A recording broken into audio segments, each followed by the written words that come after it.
Caldereta pizza, ngayon ko lang talaga to nakita. So, tara gawin natin.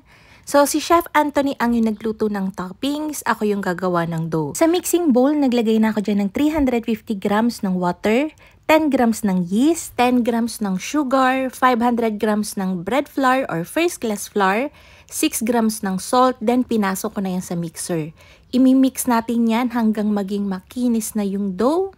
Kapag kaganyan na, medyo malagkit tong dough na to, pero kayang-kaya nyo pa rin hawakan. Sa isang bowl, itatransfer natin yung dough. So, nilagyan ko muna yan ng olive oil. Then, tsaka natin dyan bibilugin yung dough. Yan. Hihigpitan natin.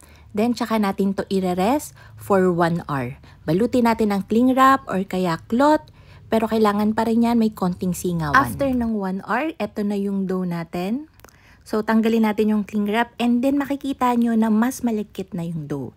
Hindi natin lalahating gawin to. So, puputo lang ako dito ng 1/3 part.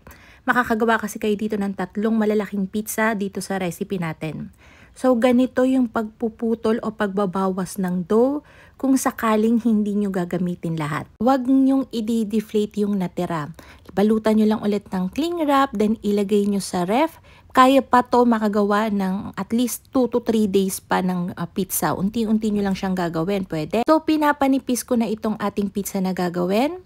Balak ko mga 12 inch. So, ganyan lang talaga ako mag-toast. Hindi ako marunong na magpaikot-paikot. Pasensya na. So, para hindi siya mapunit, ganyan lang talaga yung ginagawa ko.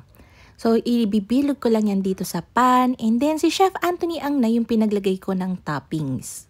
Yung sauce ng caldereta na mismo yung nag-act as pizza sauce.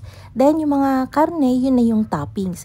Nilagyan pa rin niya na ng green peas, bell pepper, cheese, tapos fried onion, black olives.